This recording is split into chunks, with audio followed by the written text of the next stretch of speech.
नमस्कार। जय हिंदुत्व, जय श्री राम, जय भारतवर्ष, जय सत्य सनातन धर्म। मैं शंभुनाथ पांडे गोरखपुर से अपने हिंदुत्व, अपने देश, अपने समाज के एक छोटे से प्रहरी के रूप में अपने कर्तव्य के निर्वहन में आपके सम्मुख उपस्थित हैं। हमारी तरह से हमसे भी बहुत अच्छे अच्छे प्रकार से बहुत सारे देश के प्रबुद्ध वर्ग, समाज सेवी, देशभक्त भारत देश की सेवा में लगे हैं। चूँकि परिस्थितियाँ थोड़ी अनुकूल हैं, 10 वर्ष के लगभग से इस देश में हिंदुत्वनिष्ठ सरकार है। हिंदुओं के प्रबल वोट से हिंदुत्व की शक्ति की सरकार है। तो ये भी एक बहुत बड़ा कारण है कि दैवत्व, दैवीय शक्तियों के उन्नति की और उनके सहयोग करने की भावना को। उत्तर प्रदेश में स्वयं भी 6 वर्षों से बहुत बड़ी हिंदुत्वनिष्ठ सरकार है।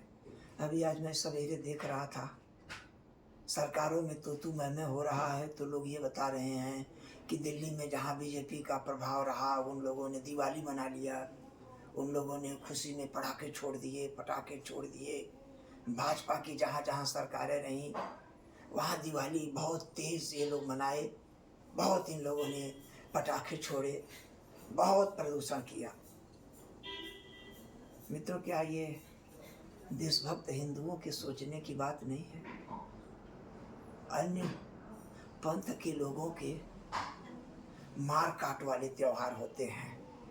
वो सवेरे का जलपान भी 4 बजे 5 बजे वाला भी वैसे ही शुरू होता है, शाम से भी वैसे ही जिनका शुरू होता है, जिनके अलग अलग कोई ऐसा त्यौहार नहीं कि जिसमें जीव हिंसा के अलावा पूर्ति होती हो, उस पर कोई ज्ञान नहीं देता, कभी ज्ञान नहीं देता। हमारे देश में उस पर कभी ज्ञान नहीं दिया जाता, और उस पर ज्ञान देने वाले को बड़ा भला बुरा कहा जाएगा। लेकिन हिंदू धर्म पर कितना भी ज्ञान देते रहिए, सनातन धर्म की निंदा करते रहिए, राम की निंदा करते रहिए, माँ गंगा की निंदा करते रहिए, शास्त्र पुराण की निंदा करते रहिए, रामायण की निंदा करते रहिए, तो आप बहुत ज़्यादा पढ़े लिखे तथा कथित सो कॉल्ड बुद्धिजीवी भी कहे जाएंगे। और ऐसा एक वर्ग भारतवर्ष में पनप लिया है। चूँकि मैं 2-3 मुद्दों पर थोड़ा सा बात करूँगा। एक तो मित्रों ये बात करूँगा कि इधर अगर करीब 2000 साल के अंदर का ही करीब 600-700 ईस्वी सन से अगर शुरुआत करें, तो करीब 700-800 मुगलों का भयानक काल रहा है। सोचिए, इजराइल ने अभी छोटा सा 2 घंटे 4 घंटे का आक्रमण झेला।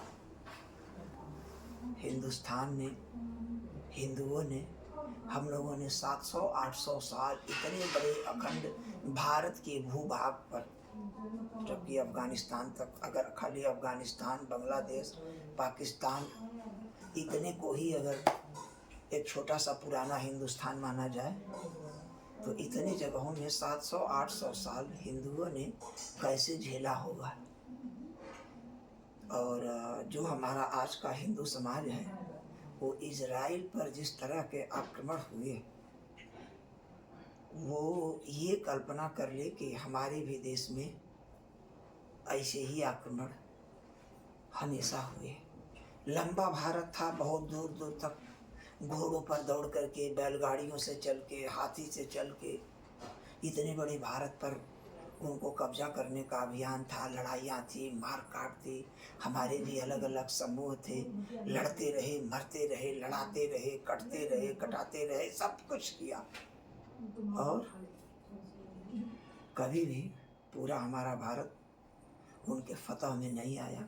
उनके 700-800 साल में भी उन्होंने नहीं उसको ले पाया। और वहीं उनके अन्य जो देश बने, 20 साल, 25 साल, 50 साल, अधिकतम ईरान 100 साल, इस तरह से ऐसे करके वो कब्जा करते गए, अपना बनाते चले गए।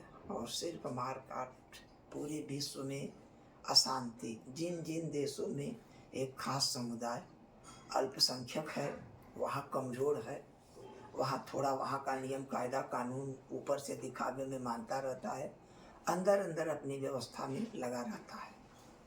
आबादी को 25, 30, 32% करता है। उसके बाद उस देश में सरकारें अस्थिर होती हैं, मारकाट मचती है, बहुत सारी चीज़ें हैं, उस पर बहुत नहीं जाना है, वो सब आप लोग देखते रहिएगा।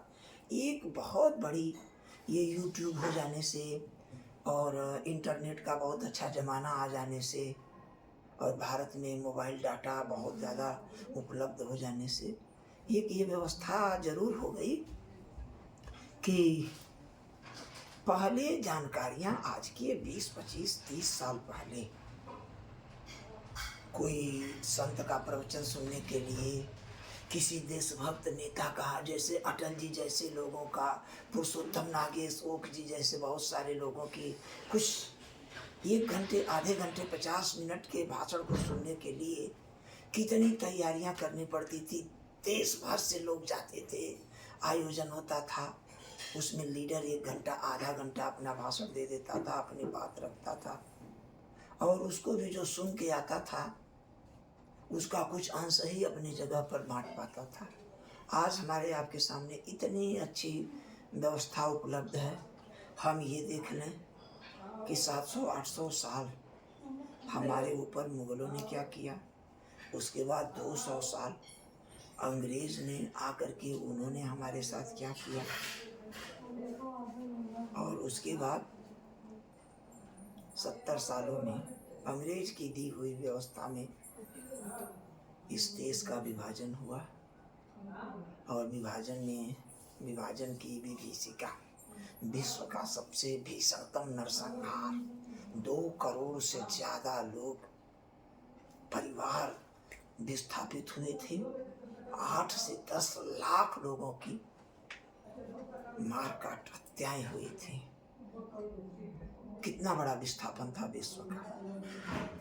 तो इस पर भी चर्चा हमारे नौजवानों को करनी चाहिए। विस्थापन क्यों हुआ, विस्थापन कैसे हुआ, किसको क्या मिला, कौन कितना ले गया, इससे अनजान हमको आपको बताने की कोशिश बहुत की जाती है, लेकिन आजकल यूट्यूब के ज़माने की वजह से सारी जानकारियाँ उपलब्ध हैं। अभी कल भी मैं रात को एक देख रहा था, एक शेखर जी हैं, उन्होंने बहुत अच्छी, गांधी जी पर भी उन्होंने किताब लिखी है। इस देश का विभाजन किन लोगों ने किया, किस आधार पर किया, और उसका हल क्या निकला है।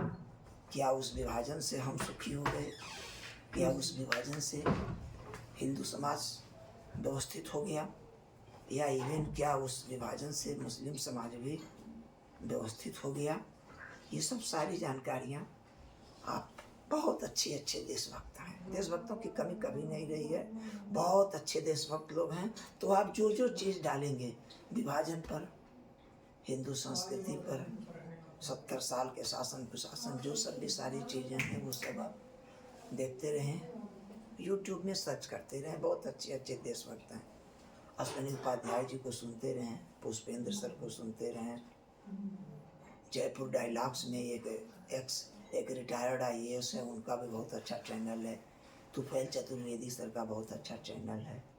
कुछ और 2-3-4 लोग सत्य सनातन धर्म पर, मतलब आजकल आपको बस खाली एक क्लिक करने की यूट्यूब और गूगल पर एक ज़रूरत है, सारी चीज़ें आपको मिल जाएंगी।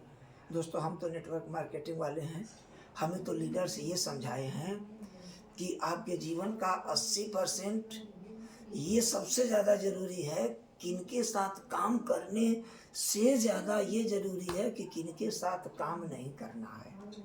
तो हमें बहुत अलर्ट रहना है। अयोध्या की बड़ी भव्यतम दिवाली, विश्व का वर्ल्ड रिकॉर्ड, 22 लाख से ऊपर दिए जले, उसके लिए हिंदू समाज बधाई का पात्र, बहुत अच्छा। और हम लोग योगी जी के उत्तर प्रदेश में हैं, योगी जी मोदी जी के केंद्र में की वजह से हम लोग बहुत सुखी, खुशी, मौज मस्ती, मनोरंजन में हैं अपने भारत देश के। 30-40 करोड़ देशभक्त, प्रखर देशभक्त। ऐसे तो हमारे हिंदू समाज में बहुत सब करीब करीब सब देशभक्त हैं, लेकिन उसमें जो 30-40 करोड़ प्रखर देशभक्त हैं, जो देश के लिए बिना देश से कुछ लिए देश सेवा में लगे हैं, उनको हाथ जोड़ के प्रणाम है। आप लोगों से बातचीत विशेष होती रहेगी। जय हिंद, जय भारत, जय हिंदू, जय सत्य सनातन धर्म की, जय श्री राम।